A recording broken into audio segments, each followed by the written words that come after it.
Hoy seguimos adentrándonos en el Código Penal de Guatemala y le toca el turno a un tema clave, el título 8. Vamos a ver a fondo cuándo y cómo se acaba la responsabilidad penal y la pena, porque, spoiler alert, las consecuencias de un delito no siempre son para siempre.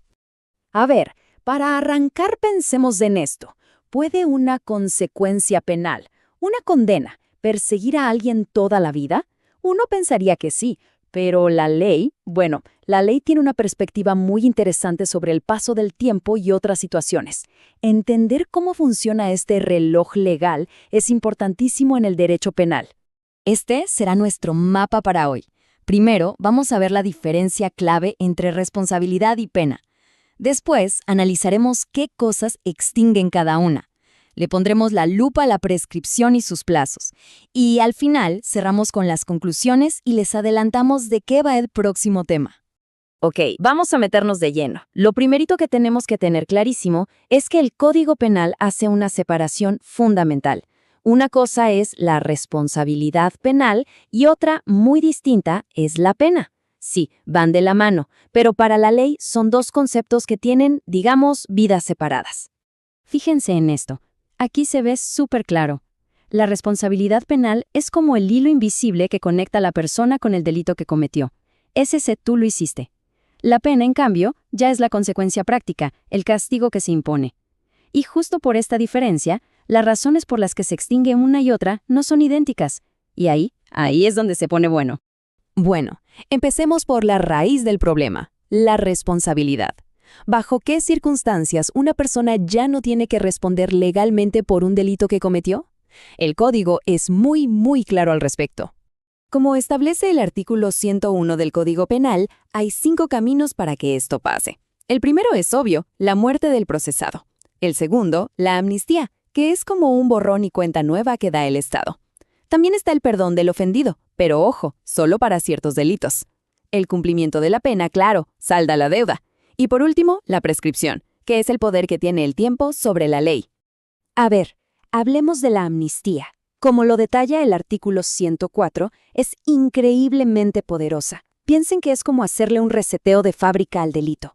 No solo elimina la pena, borra todo, la responsabilidad, los antecedentes, todo. Es la forma más total de extinción que existe, y se usa por razones de política de Estado. Muy bien, ya vimos la responsabilidad. Ahora pasemos a la pena. Si ya hay una condena y alguien está cumpliendo un castigo, ¿cómo puede terminar eso además de simplemente cumplir el tiempo? Aquí es donde aparece una figura nueva y súper importante. Y esa figura es el indulto. Como lo establece el artículo 105, el indulto es un perdón que solo, y digo solo, afecta a la pena principal. Este es el punto clave. Si la amnistía era un reseteo total, el indulto es más como si le dieran al botón de stop del castigo. No borra el delito, no borra la responsabilidad. La persona fue culpable y sigue siéndolo para la ley, pero se le perdona el resto del castigo.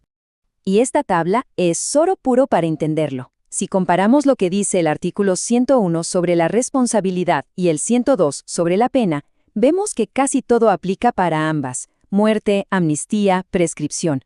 Pero miren el indulto. Claramente extingue la pena, pero no la responsabilidad. Esa es la diferencia que se tienen que llevar de aquí. De todas las formas que vimos, la prescripción es de las más comunes y tiene sus detalles. La idea de fondo es simple. El Estado no puede perseguir un delito o ejecutar una pena eternamente.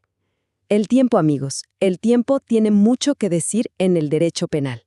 Y el plazo más largo que nos da la ley es 25 años. Un montón de tiempo. Como lo establece el artículo 107, este es el tiempo que tiene que pasar para que prescriba la responsabilidad en delitos que podrían llevar la pena de muerte. Pero claro, no es el mismo plazo para todo. El mismo artículo 107 nos da una escala.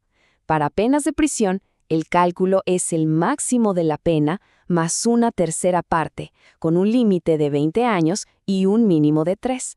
Si el delito solo se castiga con multa, son 5 años. Y para las faltas, que son más leves, el plazo es súper corto, solo 6 meses. Pero ojo, mucho ojo, el tiempo no siempre corre sin parar. Como lo establece el artículo 109, la prescripción se interrumpe. ¿Y cuándo pasa eso? justo en el momento en que se inicia un proceso penal contra alguien. En ese instante, el cronómetro se detiene. Y si, por lo que sea, el proceso se frena, el tiempo vuelve a correr pero desde cero. Un mecanismo clave para que la justicia pueda hacer su trabajo. Uf, qué tema, ¿no? Vimos un montón de cosas. Vamos a hacer un pequeño resumen para que todas las piezas encajen y nos quede súper claro. Entonces, la gran idea es esta. Ni la culpa por cometer un delito, ni el castigo que te imponen tienen por qué ser para siempre. La ley es muy clara y establece mecanismos para su fin, ya sea por decisiones como la amnistía, por hechos como la muerte, o por el simple pero poderosísimo paso del tiempo. Y con esto cerramos el análisis de hoy, que es material exclusivo aquí para Estudia. Pero la cosa no acaba aquí, ¿eh? Porque el hecho de que se extinga la responsabilidad penal no significa que se borren todas las consecuencias. En nuestro próximo encuentro veremos el título 9, de la responsabilidad civil. ¿Qué pasa con la obligación de reparar el daño? Eso lo descubriremos juntos. Si este análisis les sirvió, les aclaró dudas o simplemente les pareció interesante, compártanlo. Y síganos en TikTok, YouTube y Facebook. Así hacemos que esta comunidad siga creciendo y aprendamos derecho juntos. Nos vemos en la próxima.